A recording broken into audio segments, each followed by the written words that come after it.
Nós estamos no horário de verão, André? Não sei não, por quê? O que aconteceu? Não, começamos atrasados já, né? Achei que era 12h10 que estava marcado. O Nicola agora vai ficar colocando a culpa toda no Mateuzinho, exato, né? Tive que trocar a fralda.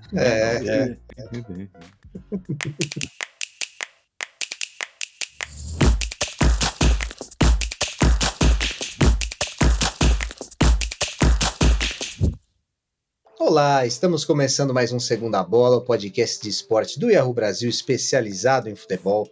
Eu sou o André Carboni, editor do Yahoo Esportes, e eu estou aqui para mediar essa discussão do Big Two aqui dos nossos blogueiros Jorge Nicola e Alexandre Pretzel, que com certeza, né, estão nesse Big Two da imprensa esportiva brasileira. E aí, Pretzel, tudo bem? Tudo bem, cara. Primeiro eu queria te saudar pelo teu retorno, né, porque tu ficaste 2 edições ausentes. E aí o Matheus deixou bem claro que tu estava cumprindo uma nova licença de férias. Então agora é licença de férias, viu? Depois de férias intermináveis, agora é uma nova licença, entendeu? Eu acho que é bem de acordo com o que a gente vai rumar para o Brasil aí, não sei, viu, André? Mas é sempre um prazer tê-lo aqui. Uma honra e uma satisfação. Só me confirma, ainda estamos no nosso horário normal ou podemos ter horário de verão novamente? Não. Nesse governo, aparentemente, não existe horário de verão, Brett. Ah, tá. Não, porque na hora marcada, 2 pessoas estavam no recinto. E uma não. Para variar, uma não. E aí, Nicola, tudo bem? Acho que era você, hein? Mas o atraso foi de 1 minuto. Perto dos atrasos recentes de Alexandre Pretzel, isso foi um mero descompasso de entrada no computador. Tô sentindo o Pretzel meio triste. Tá triste, Pretzel? Jamais. Bom, se tu tá pensando em relação ao que aconteceu neste domingo, pode esquecer, viu? Eu quero que eles, que se virem. Porque assim... Eles que se virem, viu? Tem muita gente feliz e muita gente triste. E acho que não é o caso para nenhum dos lados, que, enfim... A minha felicidade é estar com vocês aqui. Apesar de eu, como é que eu posso te dizer? De eu expandir muito conteúdo. De eu expandir muito conteúdo para vocês. Bom, mas a pauta de hoje, tirando as fake news que Alexandre Pretzel já falou aqui sobre as minhas férias, né? A eleição acaba, mas as fake news não acabam. Estava de folga apenas, gente, ou tinha reuniões num dia. Há 2 semanas de folga? Como é que funciona isso? Uma foi de folga, a outra foram reuniões. Fazer o quê? Marcam reuniões para mim. Eu tenho que ir lá, Matheus tem que me. Quanto mais ele. Andrezinho, quanto mais tu te explica, pior fica. Bom, vamos para a pauta. Bom, a pauta de hoje, meus amigos ficariam irritadíssimos com a minha cara de pau, né? Eu odeio recortes de data. O campeão do século, o campeão da década, dos últimos 21 anos, dos últimos 15 anos, como se o campeão de 2000 e o campeão de 2001 fossem muito diferentes. Mas para esta pauta específica aqui, de maneira oportunista, vamos colocar aqui o recorte dos últimos 5 anos. E, meus caros, Flamengo e Palmeiras dominam o futebol brasileiro nos últimos 5 anos. Eles ganharam juntos 4 Libertadores, 4 Brasileirões, contando que o Palmeiras deve conseguir o deste ano, e 2 Copas do Brasil. Tudo dividido, né? 2 para cada lado de Libertadores, 2 para cada lado de Brasileiro e 1 para cada lado de Copa do Brasil, né? E sem contar estaduais, Recopas e Supercopas. O Flamengo conquistou a Copa Libertadores no último sábado, chegou ao seu segundo título gigante no ano, já tinha conquistado a Copa do Brasil, e os times que furaram isso nesses 5 anos foram o Atlético Mineiro, em 2021, com o Brasileirão na Copa do Brasil, o River em 2018, antes dessa era dos 4 títulos seguidos, o Atlético Paranaense ganhou uma Copa do Brasil, como o Cruzeiro em 2018 também, outros tempos do Cruzeiro, mas quem sabe volta. Imaginava-se que, como o negócio é dinheiro, Pretzel, o Atlético Mineiro teria entrado de vez no grupo em 2021. Mas 2022 abre o alerta. Não é só dinheiro, então, que importa? Eu acho que dinheiro importa. Agora você tem que saber gerir o dinheiro que tu tens à disposição, né? Eu acho que o que aconteceu com o Galo, só pegando esse primeiro gancho, foi uma acomodação que a gente tem visto no futebol brasileiro, né? O que não aconteceu com Flamengo e Palmeiras, verdade. Mas aí eu quero chegar nisso. Primeiro com o Galo. Não aconteceu com o Flamengo. Em 20, né? Eu achei que em 20 aconteceu. Aconteceu. Em 20 aconteceu. O Palmeiras não, porque o Palmeiras tem um cara que tá puxando a corda, que joga no limite. E aí a diretoria tá correta em abraçá-lo, e quem não tá fora. Que isso? Quem não tá satisfeito, quem não tá à disposição, tchau. Se renova. Que eu acho que tá certo, hein? Não precisa se renovar desse jeito. Mas a cada ano vitorioso, tem que se renovar uns 10% pelo menos. Dar uma oxigenada no vestiário ali, certo? Para você ver quem é que quer continuar com fome ou quem é que já está enfastiado e que não está muito afim, que quer buscar novos ares. Acho que isso tem que ser sempre avaliado e averiguado. Agora, o Galo viveu o maior ano da sua história e relaxou. O treinador saiu, aí voltou. Os jogadores, me parece, que queriam meio que um comando paralelo. Aconteceu muito isso no Inter de 2007, eu vivi de perto, tá? O Internacional foi campeão da América e do mundo e os caras se tornaram intocáveis. O Inter terminou em 9º no Campeonato Gaúcho de 2007. Pior campanha da sua história, vocês acreditam? Pior campanha da sua história. Por quê? Porque tava tudo... Não, ninguém podia tocar nos campeões do mundo. Nossa, nós somos campeões do mundo. Né? Só se falava isso. Então, eu acho que tem que tomar cuidado com isso. Agora, o Galo eu acho que vem forte. Inauguração do estádio em março de 23. E aí pode esperar que em 23 o Galo vem como potência. E acho que o Galo é o terceiro time desse ciclo aí. Palmeiras e Flamengo, mais o Galo. Palmeiras e Flamengo, mais o Galo. E aí, por que Palmeiras e Flamengo estão fazendo sucesso? Eu acho que é um pensamento de gestão, um pensamento de futebol. E que isso, para mim, soa como irreversível. Os caras estão aproveitando os seus poderes de consumo, as forças das suas torcidas, o Palmeiras com o seu estádio, que é uma mina de ouro muito bem aproveitado, o Flamengo através da massa que ele tem no Brasil inteiro, né, do potencial de investimento e de arrecadação, tanto no estádio quanto em patrocínio, em mídia e em outras questões. Então eu acho que assim, os dois estão polarizando com o Atlético um pouquinho atrás a partir do novo estádio. Mas isso tudo vem através de um pensamento de futebol. Não dá mais para você trabalhar em Flamengo e Palmeiras, certo? Olhando para ficar em quinto no Brasileiro. Olhando para chegar só numas oitavas de final de Libertadores. Esse tipo de planejamento estratégico hoje não é para eles. Isso aí é para o Inter, isso aí é para o Grêmio, isso é para o Cruzeiro, isso é para o Fluminense, isso é para o Botafogo, que está vindo agora com a SAF e tal. Eu acho que é por aí, viu, André? Então, parabéns aos dois times que estão realmente numa ideia de futebol que nem sempre vai dar certo, pode ter tropeços, claro, mas tem uma ideia de futebol muito interessante. Nicola, o que você crê, né, que além do dinheiro, o que faz Flamengo e Palmeiras estarem à frente dos outros nesses últimos 5 anos? O dinheiro é o principal carro-chefe. A grande diferença está na grana. Mas para chegar a essa condição financeira, há uma série de processos que precisam ser cumpridos, como a profissionalização, como a organização, como a reestruturação. E os times tomaram caminhos diferentes até chegarem a esse status. O Palmeiras se beneficiou de um presidente com a capacidade de investir 200 milhões de reais e colocar a casa em ordem na base do profissionalismo. O Flamengo abdicou de 6 anos de competições, de disputas de títulos, para se tornar um clube saudável financeiramente e a partir daí atingir um outro status. O Atlético Mineiro entra nessa disputa de uma maneira diferente, com a injeção de bastante dinheiro da família Menin. Ricardo Guimarães, Renato Salvador também colocaram algum dinheiro. Então, assim, foi um Atlético que acabou se beneficiando de um status diferente. Ele não pertence a essa mesma prateleira dos dois quando a gente fala em saúde financeira. Só que o Atlético está em vias de se tornar uma SAF. E para mim, entre os clubes que viraram SAF, é aquele que está mais pronto para decolar, para explodir. Porque o elenco é bom. O elenco fez uma temporada horrorosa, apenas com o título do Campeonato Mineiro, mas existem bons valores lá, com um acréscimo de 4, 5 jogadores de peso. E isso é natural que aconteça com um investidor internacional, com o cara que ganha em dólar e vem gastar em real. É natural que o Atlético tenha 4 ou 5 reforços de peso. Então, com a SAF, eu acho que o Atlético volta à primeira prateleira. Não pelo modelo estrutural, pela saúde financeira, mas por conta dessa injeção de dinheiro. Eu só queria chamar a atenção para um ponto importante. Alguns anos atrás, eu imaginei que o Flamengo pudesse ser hegemônico no futebol brasileiro. O Palmeiras acabou por adiar esse plano do Flamengo, ou adiar essa minha ideia em relação ao Flamengo. como você lembrou no começo do nosso episódio, eles dividem absolutamente os mesmos títulos com o mesmo grau de importância. O Flamengo de 2019 para cá tem 11 taças, coisa pra caramba. E o Palmeiras também não fica atrás, né? Eles têm algumas coisas divergentes, tem algumas diferenças, por exemplo, o Palmeiras com um técnico só desde 2020 e o Flamengo com 7 treinadores diferentes, a partir do Jorge Jesus.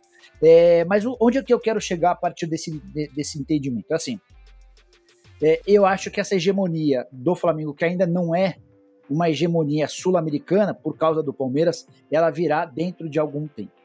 E aí eu vou me basear na questão financeira para justificar. Só para vocês entenderem, a tendência é que Palmeiras e Corinthians fechem a temporada de 2022 com uma receita de 700 a 750 milhões de reais. O Flamengo, que já havia batido o recorde de faturamento na temporada passada na América do Sul, 1 bilhão e 85 milhões de reais, prevê uma arrecadação entre 1 bilhão e 100, 1 bilhão e 150 milhões de reais para 2022. Vamos trabalhar com 1 bilhão e 100, tá? Então, voltemos a Corinthians e Palmeiras, 700 milhões contra 1 bilhão e 100. A gente está falando de uma capacidade de arrecadação de 400 milhões de reais a mais. Aí você vai falar, Nicola, mas o Flamengo gasta bem mais do que os dois. É verdade. E aí que está a diferença. Quando você arrecada, um clube de futebol não é uma entidade com fins lucrativos. A ideia não é enriquecer, a ideia é gerar receita para poder pagar a conta. Quanto mais receita você gera, mais você pode pagar. A folha salarial do Flamengo, que hoje já é de 30 milhões, contra 20 de Corinthians, de Palmeiras e de Atlético Mineiro, a tendência é que essa folha do Flamengo, a partir do ano que vem, ela chegue a 35, 36, 37, porque é um clube que tem 400 milhões de reais de arrecadação a mais do que Corinthians e Palmeiras. O Atlético Mineiro, com a venda do shopping, venda que valeu 340 milhões de reais, deve ficar na casa dos 600 milhões, mas foi um orçamento inflado, foi um orçamento artificial, não dá para chamar de artificial, mas que se beneficiou dessa venda do shopping. Então, mas onde que eu quero chegar? Estádio, né? Vem aí o estádio com força. Mas o estádio vai acrescentar, Pretzel, 100, 120 milhões de receita. Mas vai. O Galo vai continuar muito distante. Vai continuar muito. É isso que eu quero chamar a atenção. A gente tem um clube hoje com capacidade para se tornar uma superpotência no futebol sul-americano. Para repetir o que fez, por exemplo, o Real Madrid na Europa, o que faz o PSG, é que o PSG teve uma injeção, mas assim, o Lyon na França, naquele período de vários títulos de forma consecutiva, da Juventus mais recentemente na Itália, é uma hegemonia que a gente nunca assistiu no futebol brasileiro, e só para arrematar, porque eu já me alonguei demais. A gente já assistiu a outros clubes fazendo sucesso, São Paulo campeão mundial em 2005, Brasileiro em 6, 7 e 8. Era um São Paulo muito organizado, era um São Paulo que investia muito nos profissionais, que tinha uma infraestrutura bem legal, contratava jogadores de graça para recuperar os caras. Tinha pensamento de futebol.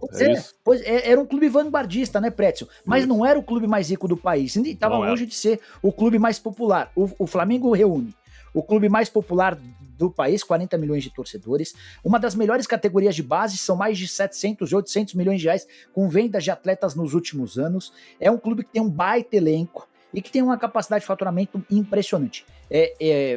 Posso me surpreender negativamente, mas eu acho que a gente está perto de assistir a um Flamengo hegemônico na América do Sul. Então podemos chegar à conclusão, eu queria saber a opinião de vocês, porque quando eu falo isso, os torcedores de outros clubes começam a me xingar, alguns irritados, né? Porque eu não tenho fanatismo, eu tenho apenas opinião. Para mim o Flamengo é o maior clube do Brasil. O Flamengo é o maior clube do Brasil. Aí quem é contra diz assim, mas não tem estádio.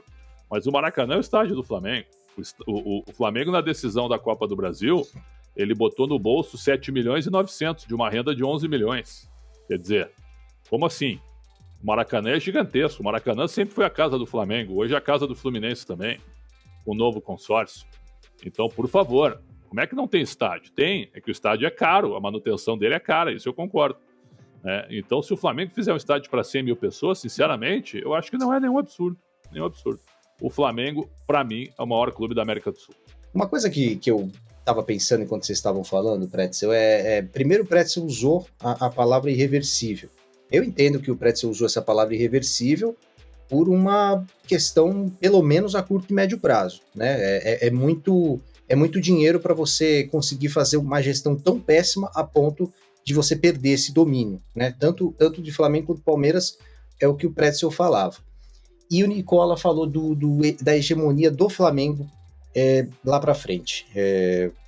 Daqui para frente, ou enfim, em algum tempo, quando o Palmeiras fatalmente cair um pouco, porque não tem a capacidade financeira do Flamengo.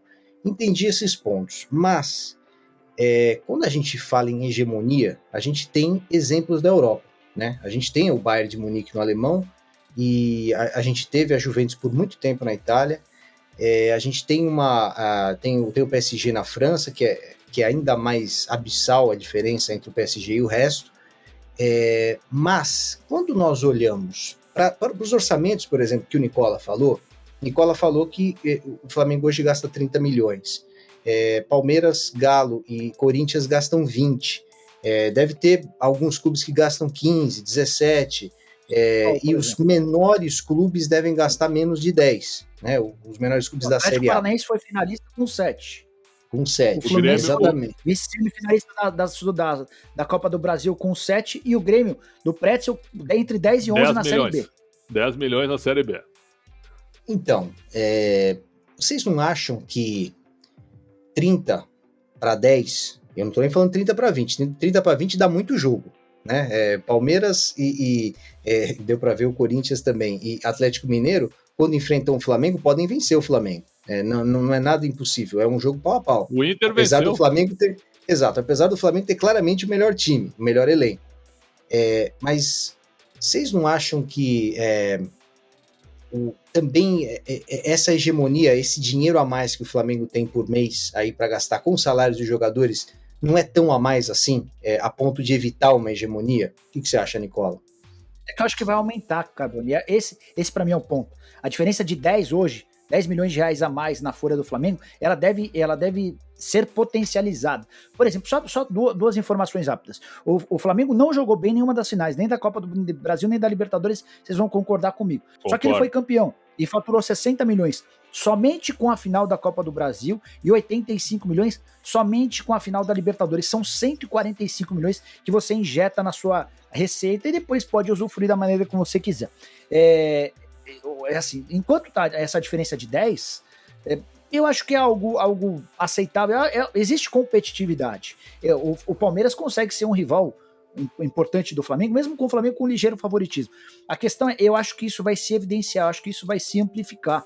Eu acho que daqui a pouquinho o Flamengo vai estar na casa dos 35, na casa dos 38 milhões, trazendo jogadores de ponta, de peso do futebol europeu. E essa diferença que vai acabar se solidificando. E aí só mais um dado antes de passar para o Pretzel. O Pretzel lembrou dos torcedores que falam do estádio, né? O estádio é hoje talvez o único calcanhar de Aquiles do Flamengo. Vamos nos ater às receitas brutas do Campeonato Brasileiro, tá?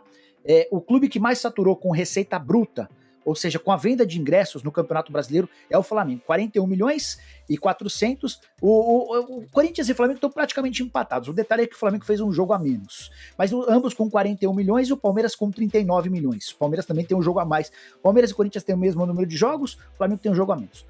Onde o Maracanã se torna um problema para o Flamengo?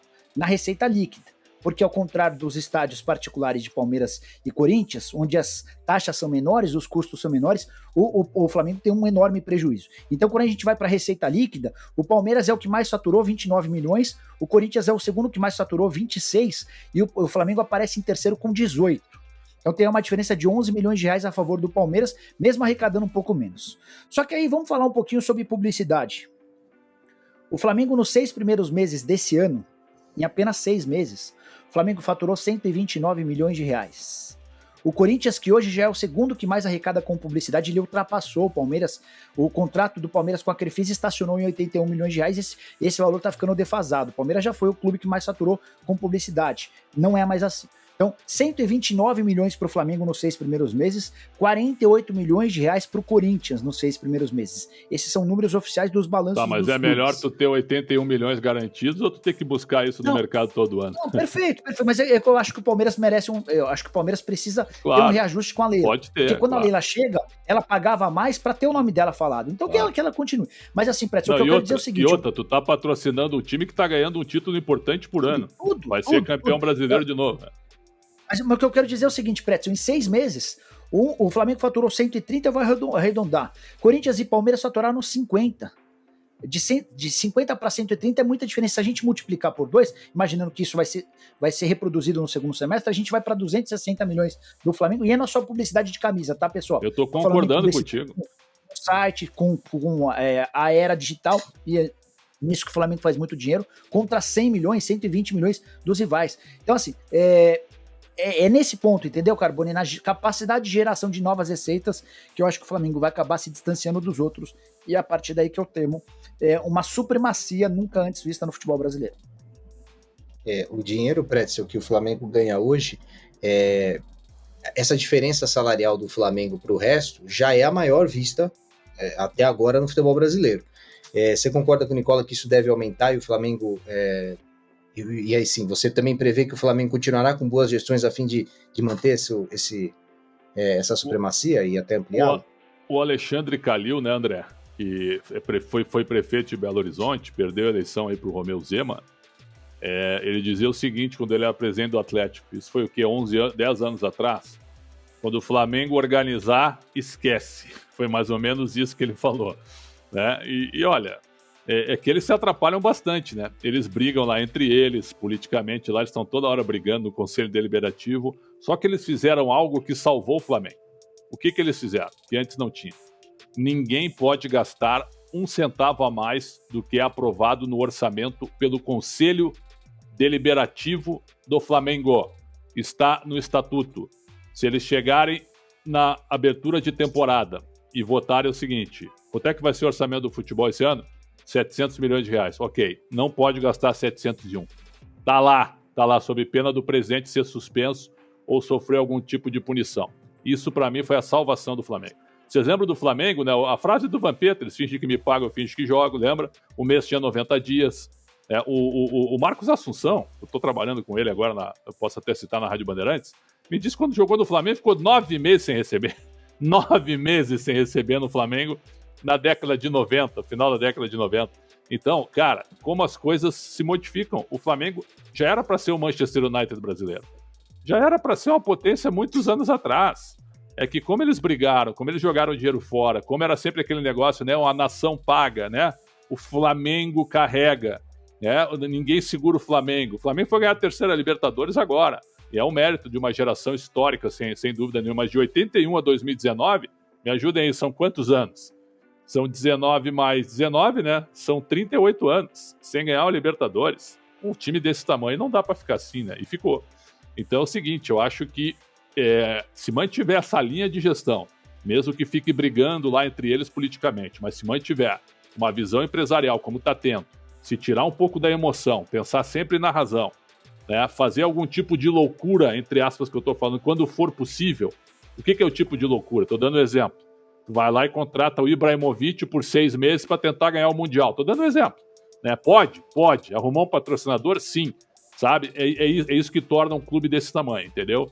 Então eu acho que se eles não se atrapalharem, se eles não se complicarem, o Palmeiras vai ser seguido bem de perto, o Flamengo, perdão, vai ser seguido bem de perto pelo Palmeiras e vai ser assim, ó, pau a pau na luta pelos títulos. E, Nicola, para finalizar o assunto Flamengo e a gente falar também de como o Palmeiras pode fazer frente a isso, a curto prazo, para o ano que vem, você vê possibilidade do Flamengo continuar com grandes jogadores no banco de reservas? Isso é sustentável, até pela satisfação dos jogadores, entendeu? Eu penso que o Everton, Cebolinha e o Marinho, eles sabiam que eu tenho uma concorrência feroz ali. Eles dificilmente iam ser titulares. Mas o fato é que eles estão acabando um ano no banco de reservas sem perspectiva nenhuma de virarem titulares. E o Bruno Henrique vai voltar também. Você acha que isso não pode acabar dando um racha? É muito astro, não deveria vender alguém? Esse talvez seja o grande problema do Flamengo. Como manter toda essa galera super motivada. O Pedro é um exemplo. Até a contusão do Bruno Henrique, o Pedro estava desesperado para ir embora, pedindo para os dirigentes do Flamengo para ser negociado com o Palmeiras. Para a sorte do Flamengo não houve negócio, porque imagina o Pedro fazendo esse sucesso no rival Palmeiras. Mas aconteceu, ele só joga hoje, Carbone. Não é porque o Dorival é o mestre dos magos, porque o Dorival encontrou uma forma. Isso acontece porque o Bruno Henrique machucou. Se o Bruno Henrique não tivesse machucado, o Pedro não teria jogado. Não daria para jogar com Everton Ribeiro, Arrascaeta, Bruno Henrique, Pedro e Gabigol. Você não consegue contemplar esses 5. E aí seria mais cômodo manter o Pedro no banco, que o Pedro já vinha na condição de reserva. O Marinho vai pro Flamengo já sabendo que ele não vai ser titular absoluto. O Everton Cebolinha que talvez imagine ter um papel de um pouquinho mais de destaque. A tendência é que a gente continue assistindo a chegada de reforços importantes. O Flamengo só não contratou o Oscar porque o Xangai Porte não liberou. Entre Oscar e Flamengo já estava tudo certo. E aí você traz o Oscar, ou o Oscar vai ficar no banco, ou o Everton Ribeiro vai ficar no banco, ou o Arrascaeta. Então o que eu imagino que o Flamengo vai precisar fazer é dar uma ênfase grande a uma rotatividade, a um rodízio de atletas. Porque a tendência, o Marcos Braz disse, não sou eu quem está falando, o Marcos Braz, que é o vice-presidente de futebol do Flamengo, falou que para o Mundial de Clubes, de olho no enfrentamento contra o Real Madrid, a ideia é trazer mais 3 ou 4 reforços de peso. Aí o Flamengo vai abrir mão do Diego Alves em fim de contrato. Já é a terceira opção no banco. Vai abrir mão do Diego Ribas, que perdeu todo o espaço do mundo, hoje nem tem sido utilizado. Deve renovar com o Davi Luiz e o Felipe Luiz, acho que são renovações obrigatórias diante do que os caras estão jogando. Mas vai melhorar, eu não tenho dúvida de que o Flamengo vai melhorar. Talvez não melhore tanto o seu time titular, mas vai melhorar ainda mais o seu time reserva. A diferença entre titulares e reservas vai ficar cada vez menor. E esse é um outro ponto. O Palmeiras investiu 120 milhões de reais em contratações, até porque o nosso debate não é só sobre o Flamengo, né? Flamengo e Palmeiras, então eu acho legal trazer também o Palmeiras. O Palmeiras gastou 120 milhões de reais em reforços. Trouxe, por exemplo, o Flaco Lopes, que se não é o primeiro, é o segundo reforço mais caro da história do clube, algo na casa dos 10 milhões de dólares contra 11 milhões do Borja. O Borja foi comprado em 2 momentos, primeiro 70%, depois mais 30%.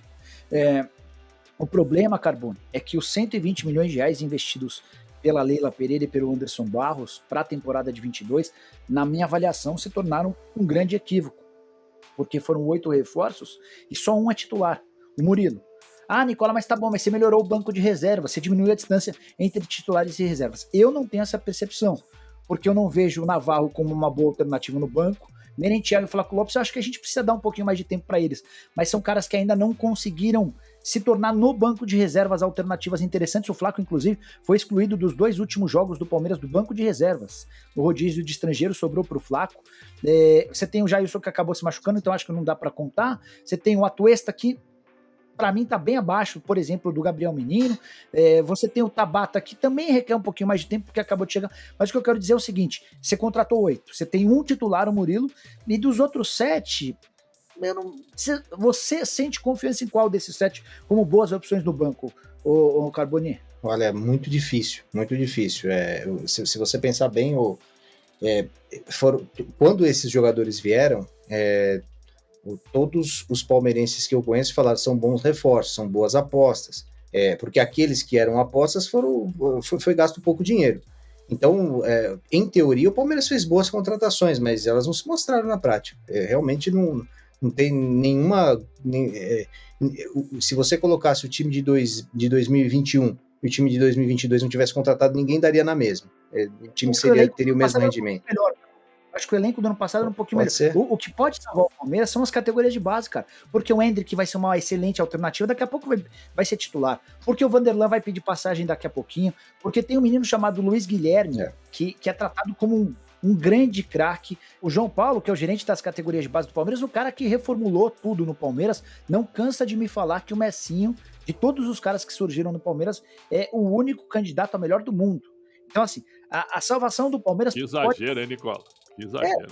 Mas é assim, eu aprendi a respeitar a opinião desse cara, porque foi um cara que ajudou na revelação de Gabriel Jesus e de todos esses outros que a gente viu. Mas assim, onde é que eu quero chegar com essa história? Eu não acredito, Carbone, Pretzel e quem está assistindo a gente, que Leila Pereira e Anderson Barros vão mudar radicalmente a filosofia de investimento e a partir do ano que vem saiam gastando com jogadores de primeiro nível. Eu acho que enquanto o Abel for o técnico, a política vai ser desse tipo de investimento. O Abel me parece contrário a grandes estrelas. E a salvação do Palmeiras para que o Palmeiras possa... Vai sair o Scarpa, né, Nicola? O Scarpa sai, então, eles vão mas repor. Eles estão dizendo que o Tabata é o substituto. Não é. Então, eu também concordo com você. Contratado para ser, né?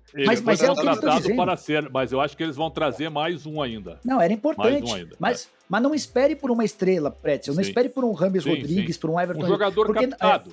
Vai ser um captado. Isso. O Abel não faz. Primeiro, o Abel não curte esse tipo de jogador, estrela. A Leila não parece muito afim de fazer investimentos altíssimos e o Anderson Barros é aquele jeito dele. Então eu assim, acho que não vai ficar também, né? Pode ser, mas com o Campeonato Brasileiro talvez mude. É assim, mas o que eu quero dizer, onde é que eu quero chegar? É que a base do Palmeiras pode garantir esse equilíbrio por mais algum tempo, mas eu vejo o Flamengo investindo muito e o Palmeiras ficando um pouquinho para trás. Você acha, Pretzel, que esse time do Palmeiras, ele é... Porque agora, se a gente tivesse essa discussão 2 anos atrás, 3 anos atrás, ia ser diferente. O Palmeiras tinha um grande orçamento, o Flamengo também. O Flamengo não tinha essa distância para o Palmeiras, essa distância tão grande. E o Palmeiras conseguia, né, brigar de igual para igual com o Flamengo e ganhar muitas vezes. Porém, me parece que desses últimos 2 anos, desde que o Abel está no Palmeiras, o Abel ele estica a corda de uma maneira que o Palmeiras consegue ser competitivo com o Flamengo, mesmo hoje gastando muito menos que o Flamengo. Muito no padrão brasileiro, né? Muito menos no padrão brasileiro. Você acha, Pretzel, que se o Abel por acaso sai do Palmeiras, o Palmeiras ele decai um pouquinho de nível? Ele fica mais no nível do Corinthians e do Atlético Mineiro em relação ao Flamengo? Eu acho assim, ó, nenhum treinador ou jogador, por exemplo, né? Vamos lá, o Abel sai do Palmeiras, o Palmeiras vai ficar um tempo sem ganhar. Não, isso não é uma verdade absoluta, né? O Jesus saiu do Flamengo, o Flamengo ganhou, né? O Flamengo ganhou. Aí é que tá o detalhe. Acho que depende muito de dar liga, depende muito do trabalho de quem vem. O Abel tem contrato até 2025, né? Eu acho que se o Brasil perder a Copa do Mundo, a CBF vai ir para cima do Abel Ferreira. Se perder, tá? Se perder. Se o Brasil ganhar a Copa, o novo técnico da seleção, para mim, será Dorival Júnior. Para mim, se o Brasil ganhar a Copa. Se o Brasil perder, vai em cima de Abel Ferreira. Se ganhar, vai em cima de Dorival. Estamos falando de Flamengo e Palmeiras. Aí o que acontece? Tu tira o Dorival do Flamengo. O cara foi campeão da Copa do Brasil e da Libertadores, ele vai sair. O Dorival já não estava cotado antes, né? Aí é que tá o detalhe. Então, se ele sair agora, ele vai sair muito por cima. Sem nenhum problema. O Flamengo vai trazer Mas vou te dizer que não vai ter muita gente triste no Flamengo não, viu, Pretzel? Pois porque o Rubro Negro tá tão mal acostumado que ele acha que o desempenho do time nas 2 finais não foi tão bacana assim. Exato. Tem muita gente crítica ao Dorival Júnior, a gente sabe disso, né? Mas eu acho que o caminho dele é seleção brasileira, se ele sair do Flamengo. É apenas um sentimento, ponto. O Abel Ferreira, se sai do Palmeiras, vamos lá, em janeiro agora. Mas como é que fica o Palmeiras? Como fica? O Palmeiras tem um pensamento e uma gestão. Talvez seja difícil tu encontrar um outro Abel tão identificado com o Palmeiras. Aí sim, de repente tu vai levar a médio prazo, tu vai conseguir consertar isso aí, a médio prazo. Mas tu não vai deixar de trazer um treinador de ponta, né? Um cara, quem é que não quer treinar o Palmeiras hoje? Provavelmente o Abel Ferreira está abrindo portas para Portugal.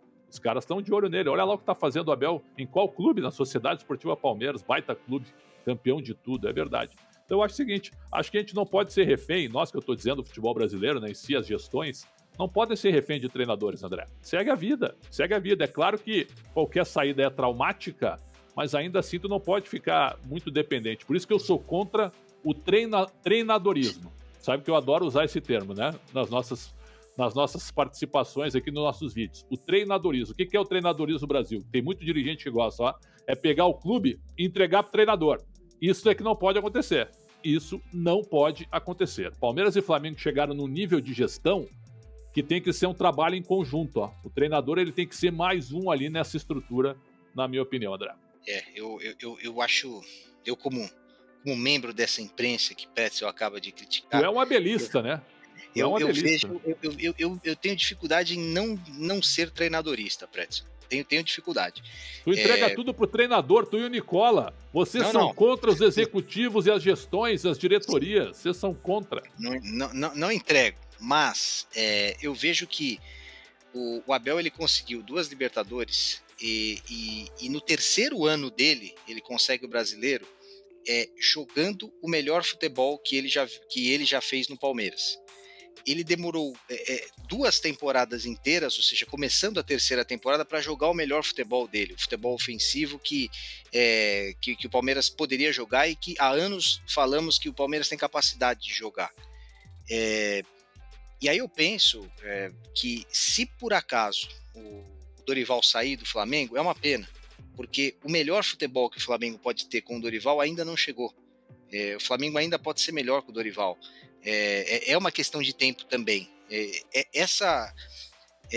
essa experiência do Abel me deixou com a pulga atrás da orelha. Será que a gente não está dando tão pouco tempo, mas tão pouco, que a gente não está nem deixando o cara que conquistou o título e bem no outro ano ter um melhor desempenho? Você não acha, Nicola? Esse ponto é importante, mas assim, não dá para colocar todos os técnicos na mesma régua. O Abel Ferreira é um técnico diferente. Insistir com o Abel com ou sem título é algo bacana.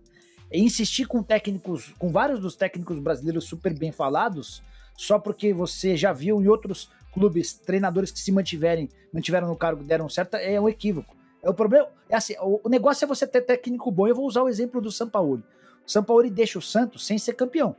Dava para contestar o trabalho do Sampaoli? Não. Acho que o trabalho do cara foi espetacular. Ele sai do Atlético. Ele sai do Atlético também sem a grande conquista, mas ele preparou o time para ser campeão mais pra frente. Chato pra caramba, pede pra caramba, quer injeção de um monte de dinheiro que o Santos e o Atlético na oportunidade não tinham, tudo isso é verdade.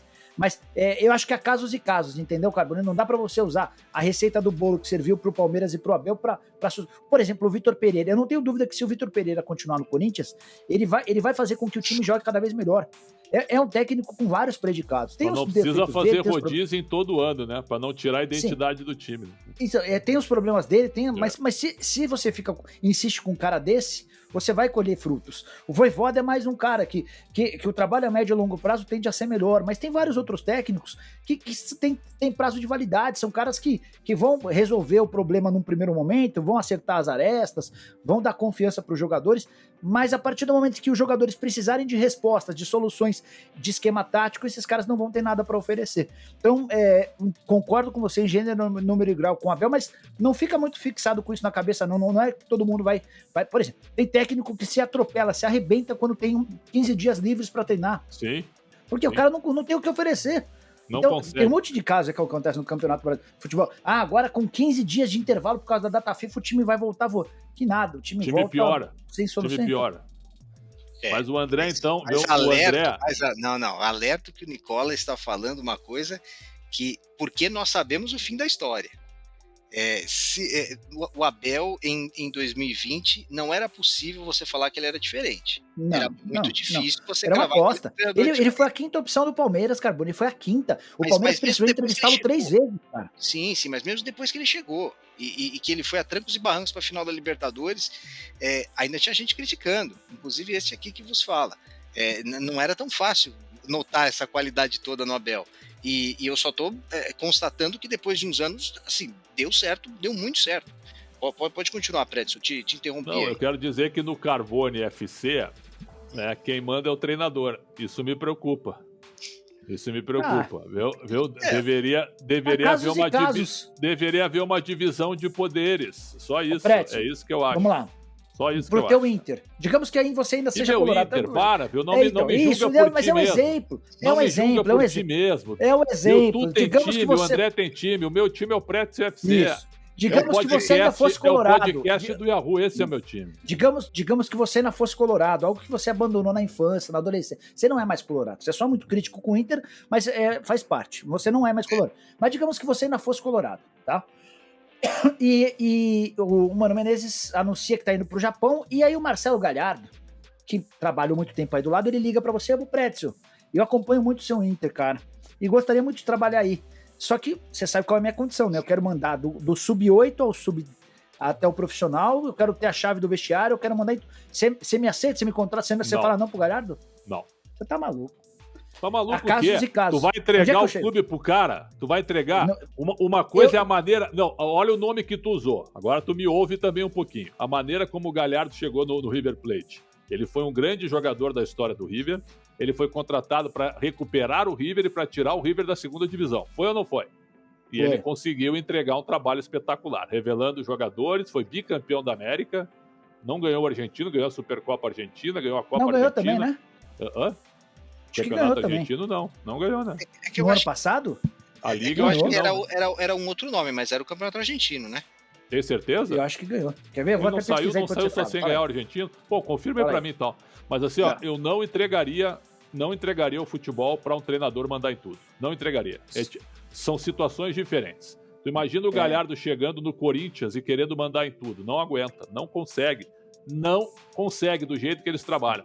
Porque no River ele voltou para recuperar o River, só uma parte, onde não era obrigado a ganhar. Tu tinha que tirar o River da segunda divisão.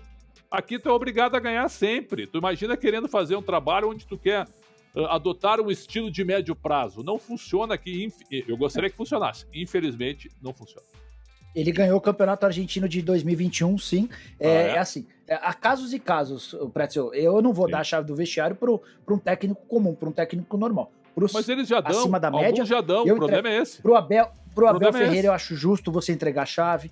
Pro Marcelo Gallardo eu acho justo que você entregue a chave. Pro Sampaoli eu acho justo que você entregue a chave. Porque não dá para entregar a chave para outros. Não dá. Porque senão você vai dar competência, você vai dar atribuição demais a quem não tem competência. A questão é competência, Pretzel. Se o cara tem muita competência, vamos lá, toma.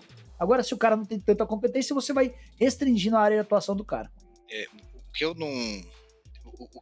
vou voltar num ponto, tá?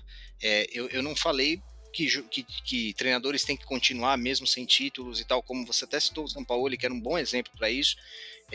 Eu acho que num clube como o Flamengo e num clube como o Palmeiras de hoje, não dá para suportar um técnico que fique 2 anos sem título. Eles têm que conquistar. Mas eles vão ganhar, né, Carbone? Com esses times eles vão ganhar, né? Então, o Rogério Ceni ganhou com o Flamengo. E não ficou. O Dorival vai ganhar com o Flamengo. Mas já ganhou com o Flamengo, mas já tem aquela pulga atrás da orelha. Será que ele é o melhor técnico que tem? Sim. Quando, na verdade, o Dorival, para mim, é um grande técnico. Para mim, assim como eu achei com o Rogério Ceni também, depois que ele conquistou o título, eu acho que ele deveria ter mais um ano, pelo menos, no Flamengo. Mais um ano, pelo menos. Mesmo que não entregue tanto resultado no que vem. Eu acho que ele vai entregar, porque, como você falou, o time é muito bom. Mas a diretoria nunca dá essa tranquilidade toda pro técnico. São poucos que conseguem isso e hoje o Abel tem, mas o Dorival não tem. O que vocês acham do Dorival como técnico do Flamengo para o ano que vem? Eu acho que é bem plausível que renove, né? Se ele não for para a seleção, porque uma coisa é você falar verbalmente que vai renovar com o Flamengo, mas em dezembro toca o telefone da CBF. Ele nunca treinou a seleção. Você quer ser o treinador da seleção? Eu tenho certeza que ele sai por cima do Flamengo para assumir a seleção brasileira. E aí eu acho que é uma carreira correta se ele fizer isso, certo? Acho que nós três faremos a mesma coisa. Né? Você sai o Flamengo te coloca na seleção e volta com portas abertas pro Flamengo, o Pretzel. Claro, evidente. Você sai como campeão da Copa do Brasil e da Libertadores. Claro. Tu vai pra tua terceira passagem de Flamengo, mas tu sai com 2 títulos gigantescos e vai pra seleção. Então tu fica com a janela aberta. Tem razão, meu caro Nicola. Então eu acho que seria uma carreira interessante para ele. Agora, se o telefone da CBF não tocar, para mim o Flamengo renova com ele, mesmo que o Nicola tenha razão, ainda tem algumas resistências, né, por parte do trabalho dele. Não dá, o Carbone, não dá para trocar o Dorival na condição de Rodolfo Landim. Por mais que o Marcelo Gallardo esteja disponível, o Gallardo não vai trabalhar no Brasil, tá? Mas por mais que o Gallardo esteja disponível, por mais que eventualmente o JJ largue o futebol turco lá, é o tipo da coisa que você não troca o certo pelo duvidoso. Você precisa pagar para ver, mesmo sabendo que talvez o Dorival... porque assim, qual que foi o grande mérito do Dorival? Ele chegou ao Flamengo com o time em frangalhos. Os próprios jogadores disseram que haviam perdido a confiança neles mesmos. Os caras, mas será que eu não sou tão bom mesmo? Será que... Onde é que foi parar meu futebol? Porque o Paulo Souza põe o Everton Ribeiro para jogar de lateral esquerdo. Ele começa a criar o Felipe Luiz de zagueiro. Ele começa a criar uma série de situações desconfortáveis para os jogadores e os caras começam a render menos em campo, paulada pra caramba, e o cara retrai, o cara perde a confiança. Aí chega o Dorival e fala, pessoal, a partir de hoje, vocês vão fazer aquilo que vocês sabem. Marinho, você vai jogar... Exatamente. Fazer o simples. E aos pouquinhos os caras vão retomando a confiança. Então, assim, você tem o mérito de conseguir entrar na cabeça. Ontem, por exemplo, na festa do Flamengo, tava o Dorival cantando rap com o Gabigol. É importante você ter esse entrosamento, algo que o Rogério Ceni ainda não entendeu, de estar próximo dos caras, porque são os caras que vão correr por você. Eu não sei até quando, Carbone, o Dorival vai ser capaz de gerar soluções táticas ofensivas. Por exemplo, o Flamengo acabou se tornando um time manjado pelo fato de atuar muito por dentro, com poucas opções pelos lados. Na teoria, algo mais fácil de marcar a médio e longo prazo. Eu não sei se o Dorival vai ser o cara para oferecer as melhores alternativas, se ele vai ser capaz de variar. Mas nesse momento é continuar com ele. Assim como, por exemplo, o Marcelo Oliveira, se a gente voltar um tempo no Palmeiras, ele fica de um ano pro outro no Palmeiras porque ele é campeão da Copa do Brasil. Foi isso, né? Só por causa disso. Cara, ninguém queria ele, ninguém queria ele no Palmeiras. Ninguém queria. Comissão técnica, diretoria, torcida, os jogadores, mas o cara é campeão. Como é que eu vou mandar embora esse cara? Qual é o problema? Então, era só mandar. Mas eu acho que assim, mas o Dorival é diferente. Não é o mesmo nível do Marcelo Oliveira, longe disso. Não é a mesma coisa, eu concordo. Eu só tô puxando o fato de como o resultado interfere na dinâmica das coisas. Então o Dorival tem que continuar, tem que renovar com ele. É que o trabalho citado do Marcelo era ruim. A gente via, o trabalho era ruim. O Palmeiras foi campeão da Copa do Brasil, me desculpa, Marcelo Oliveira, apesar dele. Então não era para ele ter virado o ano. E ali foi um grande erro do Palmeiras ter continuado com o técnico. Ele foi embora em março, né? Em março ele foi embora e veio o Cuca. Para finalizar nossa discussão aqui, a gente falou desses dois times, Flamengo e Palmeiras, muito aqui. O que Atlético Mineiro e Corinthians, que eu imagino que são os times mais prontos aí para brigarem com Flamengo e Palmeiras, o que eles precisam para o ano que vem para brigar realmente? Porque quando a gente compara os times, apesar de Atlético Mineiro, Corinthians e Palmeiras, como o Nicola falou, gastarem praticamente a mesma coisa por mês, o Atlético Mineiro tem claramente jogadores mais badalados, né? E o Palmeiras em segundo e o Corinthians em terceiro nessa conta. Isso deu para ver bem como os times foram montados. Mas vocês creem que Atlético Mineiro e Corinthians eles vão conseguir bater de frente já no ano que vem? Eu gostaria de ver primeiro o treinador que o Galo vai contratar. A gente nem sabe se o Cuca vai continuar, né? Tá um papo muito forte com uma entrada possível de uma SAF no Atlético. O Rodrigo Caetano sai o Cuca também, sai todo mundo. Começa uma nova mentalidade e isso sempre tem... Não é que tenha algo ruim, não estou dizendo que isso é ruim, mas isso tem alguma repercussão, né? Você sai de um modelo, entre aspas, amador, vocês concordam comigo, né? Você sai de um modelo onde um executivo só, ele manda, acostumado com os amadores do lado dele, concorda comigo? E aí tu tira todo mundo do vestiário e tu traz um investidor que vai botar o dinheiro e tu traz 2 ou 3 caras indicados por esse investidor, que talvez tenha uma visão de médio prazo, perfeito? Que eu quero dizer? Ao invés de uma visão de curto prazo. O Rodrigo Caetano sabe que o Galo tem que ganhar hoje. Esse executivo, o Pretzel, o Nicola e o André, os 3 executivos que chegam, não, vamos fazer um trabalho a médio prazo, vamos ver como é que funciona aqui o Galo, né, o Campeonato Brasileiro. Não, isso não existe. Isso para grande clube aqui no Brasil não existe. Existe no Botafogo, porque o Botafogo estava asfixiado. O Galo, com a temporada que teve, eu não sei se vai existir um trabalho calmo a médio prazo. Então, estou curioso para ver como que o Atlético vai virar o ano, mas ainda assim o Atlético, se o Atlético não tiver SAF nenhuma, ainda assim ele é forte concorrente, vai ter time, vai ter treinador, sem dúvida. E o Corinthians é o seguinte, cara, o Corinthians precisa de gestão, né? Precisa de gestão. O Corinthians tem uma diretoria lá, onde o presidente, que é badalado por todos, inclusive pelo Nicola, que é um cara que participou do inchaço da folha de pagamento da gestão passada. Aí é o seguinte, ó, a minha primeira prerrogativa, ó, vocês estão vendo? Eu tô diminuindo custos. Pô, mas tu participou de todo o inchaço da folha, cara. Foi o presidente mais incoerente que eu vi na história do Corinthians, certo? Então, assim, ó, é uma gestão que vive muito, muito no seguinte, ó, aqui é Corinthians. Ainda estão com esse negócio. Aqui é Corinthians. Tem que ter ideia de futebol, tem que ter um elenco bem estruturado, né? O Corinthians virou uma confraria de amigos, com o presidente contratando um monte de amigo, né, inclusive para o time, e o elenco é um elenco diminuto, é um elenco que não tem qualidade. Então é o seguinte, ó, o Corinthians precisa de gestão. Tem dinheiro, tem uma torcida espetacular, tem um estádio agora que começou a dar dinheiro para o Corinthians, por causa do acordo com a Caixa. O Corinthians precisa de gestão, mas com essa turma que está aí, não sei. O que você acha, Nicola, de Atlético Mineiro e Corinthians para o ano que vem?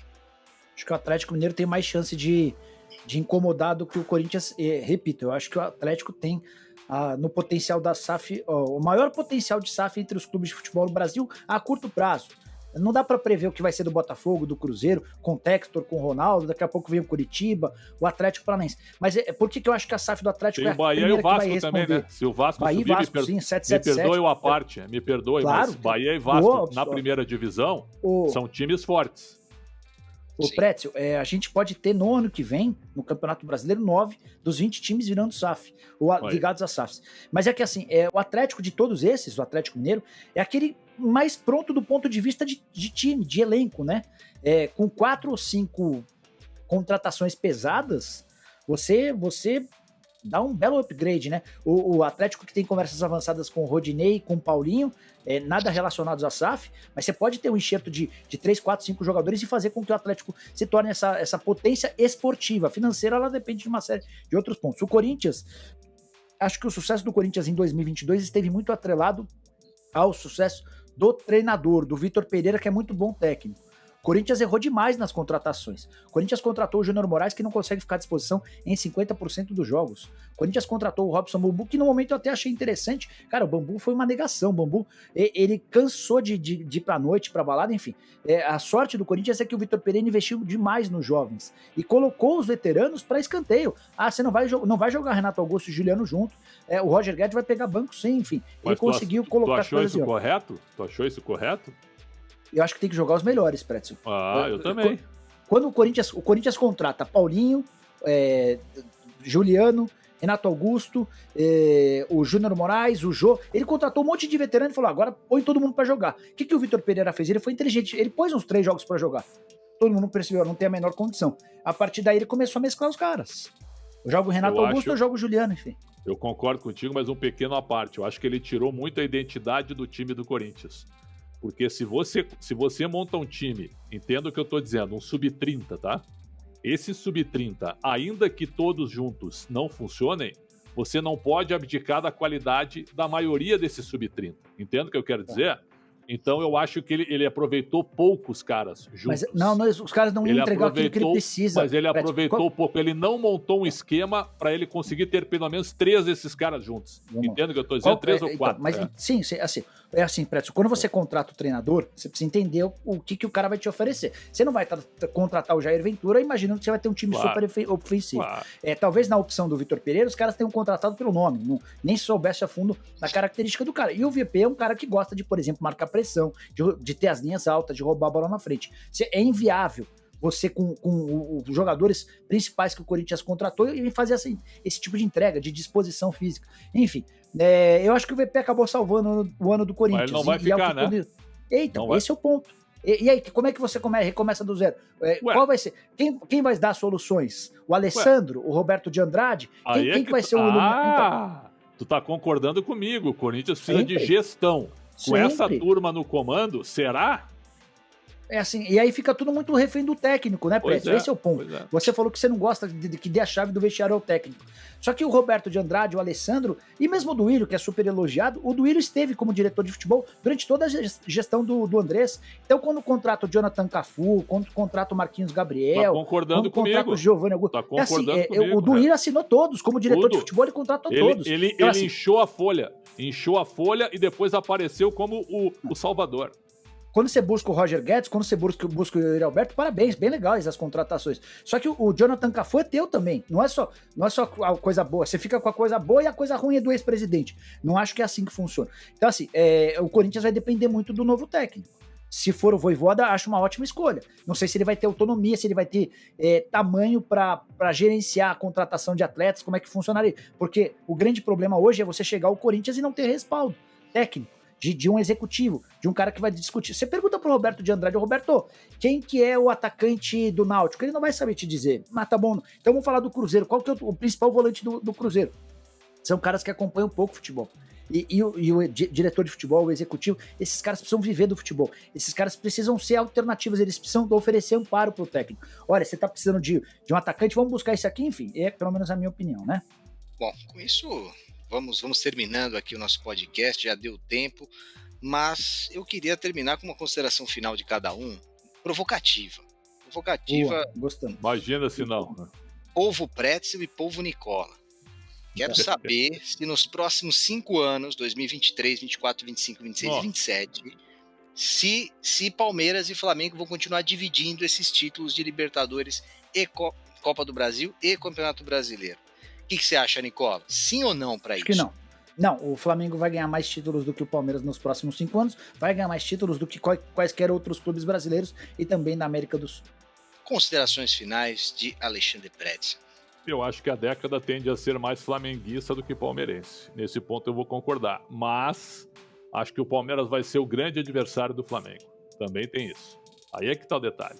O Flamengo vai aumentar a sua diferença financeira, mas ele vai ver um Palmeiras sempre no seu encalço para tentar ganhar tudo. Essa é a minha visão. Os outros que corram atrás, né? Eu me lembro, cara, eu sempre digo isso. 15 anos que eu estou aqui em São Paulo e fico muito feliz de estar aqui, convivendo com vocês também. O São Paulo era uma potência. O São Paulo era o maior clube da América do Sul, de 2005 a 2010. Eles internamente acabaram com isso. Eles conseguiram acabar com isso. Mas nunca foi uma potência financeira, né, Pretzel? Não, eles pagavam pouco. Eles se gabavam disso, lembra? Para jogar no São Paulo. De buscar jogador de graça no Goiás. É o que a gente paga. Lembra que ele falava isso? Para jogar aqui é o que a gente paga. A gente não paga muito, não. Essas loucuras aí. Tinha os bichos em dinheiro do Juvenal. Exato. E tal, mas não era uma hegemonia financeira, né, Pretzel? Perfeito. Era uma hegemonia de profissionalismo, de conteúdo, de execução, né? Eram caras que executavam muito bem as coisas. E tinham caras muito bons pensando em cada coisa. Tinha um pensamento de futebol. O São Paulo se enterrou. O São Paulo perdeu o trem da história e viu o Flamengo voltar a ser o normal, que o Flamengo sempre foi uma potência, e viu o Palmeiras amassar os seus adversários aqui em São Paulo. O que o Palmeiras está fazendo antes de hoje... fechar... Desculpa, você não vai deixar eu terminar? Aí é brincadeira, pô. Por favor. Pô, isso é que não pode mais acontecer nas considerações finais. Candidato. O cara interrompe o podcast inteiro, Carvalho. Vai, fala, Pretzel, vai. Essa foi boa, né? Candidato. Né? Então, só para terminar, eu queria deixar isso claro. O Palmeiras amassou seus adversários aqui em São Paulo. É possível derrotá-lo? Claro que é. Mas tem que ter gestão. Sem gestão, eu acho que não vai funcionar. O Carboneira responde a você. Se eles vão continuar dividindo, acho que o Flamengo deve ganhar mais do que o Palmeiras. Mas acho que sim, o Palmeiras deve ganhar bastante nos próximos 5 anos. Agora, vejo que mais longo prazo do que isso, acho difícil. Acho que outros times entram na parada com SAFs, com SAFs mais endinheiradas e aí até o Flamengo fica a perigo, se a gente for pensar em médio prazo. Muito obrigado, Pretzel. Obrigado, Nicola. E obrigado a você que viu e ouviu o Segunda Bola. Até a próxima semana. Valeu. Abraço.